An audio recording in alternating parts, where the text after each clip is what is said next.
intanto porto i saluti ovviamente del Presidente Zaia e del collega Marcato, che come è stato ben detto è quello che ha la delega e che relaziona particolarmente con la città metropolitana e con Venezia.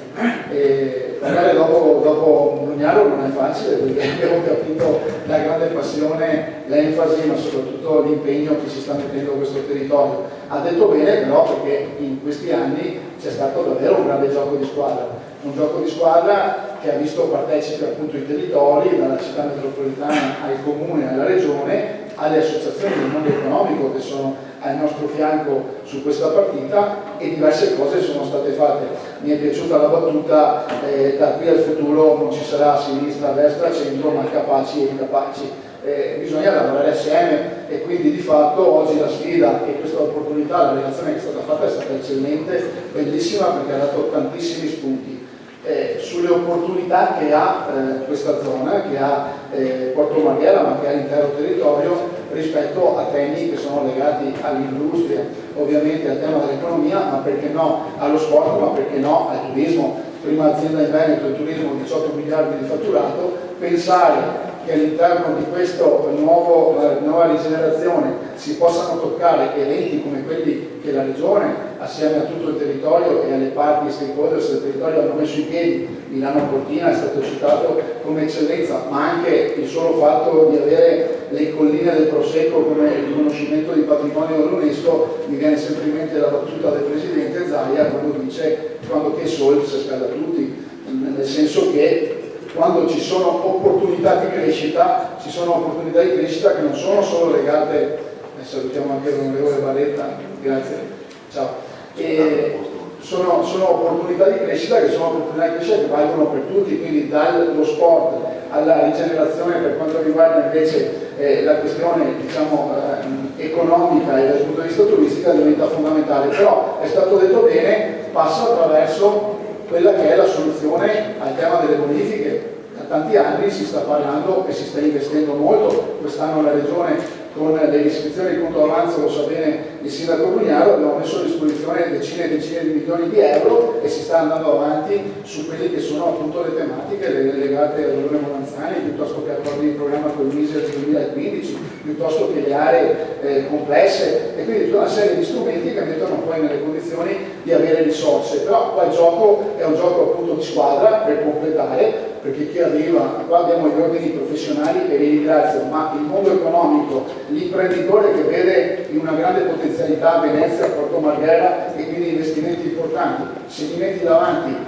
una possibile nebbia con 10 anni di burocrazia e di scartoffie, la difficoltà di poter fare impresa, non dico domani, ma nel giro di pochi mesi, è chiaro che queste opportunità scappano. L'imprenditore oggi guarda a quello che è il business e l'opportunità, il tappeto rosso che noi dobbiamo mettere quindi in condizioni sine qua non per partire e completare tutta la questione delle bonifiche. E ci sono diverse risorse che ancora mancano all'appello. Dobbiamo ricordarlo che il ministro Costa non è stata una passeggiata, questo me lo dice il collega Marcato ma anche il collega Bottacin all'ambiente. Insomma, tante interlocuzioni, tanti impegni, uno fra tutti 72 milioni entro fine anno per completare tutta una serie di lavori sempre a Porto Marghera, che speriamo insomma trovino soluzione. Poi avremo anche magari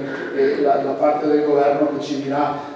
su questa questione. Però ripeto, questa è la condizione base: azzerare e quindi chiudere tutto il tema della bonifica per mettere nelle condizioni che strumenti come quelli che oggi si sottopongono agli ordini professionali, che diventano occasioni di confronto, possano essere portate in realtà, quindi attraverso appunto una stretta sinergia con il territorio e quindi con la città metropolitana, che come ama dire Brugnaro non è la città metropolitana della provincia di Venezia ma l'intero Veneto, perché poi questo territorio ha potenzialità che si espandono fuori dal confine della sola città metropolitana, ma diventano veramente occasioni di crescita. Abbiamo quindi un lavoro qua, spero che si faccia un lavoro non solo diciamo partitico di appartenenza, ma che sia una lobby territoriale, la lobby territoriale che consenta appunto a una crescita. Prima è stato detto nella relazione la ZES non può essere data a Venezia perché in Veneto ci arrangiamo da soli. Funziona così, non funziona così. La ZES viene messa in discussione così tanto quanto viene messa in discussione nelle altre regioni, con un'aggiunta: che noi veneti siamo bravi a fare le nozze di fichi secchi. Quindi se poi questa realtà dovesse creare i presupposti che abbiamo già messo in piedi in altre situazioni e creare, provate a pensare, un Porto Marghera riqualificato, rivisto con le opportunità che ci sono state date dallo spunto del relatore prima. Io credo che cresceremo di qualche punto percentuale del PIL nazionale, perché il brand di Venezia lo conosce il mondo, le opportunità che solo questa zona può dare la conoscono nel mondo, gli imprenditori tirerebbero su non solo le antenne, avremo qualche punto di PIL percentuale e questi signori che magari invece ragionano solo da qualche salottino romano devono capire che quando c'è PIL nazionale, c'è crescita, c'è economia, ci sono anche più partecipazioni importanti all'imposizione fiscale, quindi parlo dell'IRES, parlo dell'IRPEF, parlo dell'IVA, che sono compartecipazioni che vanno a finire anche alle altre regioni, giustamente, in una equa distribuzione e che quindi aiutano anche a ripristinare e aumentare il Fondo Sanitario Nazionale di quelle regioni, di quei territori, di aumentare la tassazione e quindi i servizi di altre zone del Paese. Noi siamo pronti alla sfida. L'ho detto prima a Brugnano, l'autonomia su questo tema fosse portata in Veneto, su questo tema magari avremmo risolto il problema e tanti professionisti che oggi sono in sala e che magari hanno l'incarico dall'imprenditore e non sanno neppure in quale ufficio andare a chiedere la documentazione. Però deve partire da un sportello unico che ti dica: io da questa presentazione di questa pratica ti do io gli indirizzi. Perché molti professionisti mi dicono che non sanno neanche molte volte a quale ufficio puoi andare a chiedere il conto per avere le 1000 autorizzazioni necessarie. Quindi è chiaro che snellire la macchina amministrativa, mettere nelle condizioni anche i professionisti che sono oggi qui presenti, ma che sono poi il fulcro e la creatività che ci è stata poc'anzi illustrata, diventa fondamentale. Alla politica, alle istituzioni, spetta il compito di far squadra. Non è tempo di mettersi medagliette su stato più bravo chi è stato più bravo chi, ma è quello di far squadra assieme, perché oggi dobbiamo partire dalle risorse, chiudere, ripeto e chiudo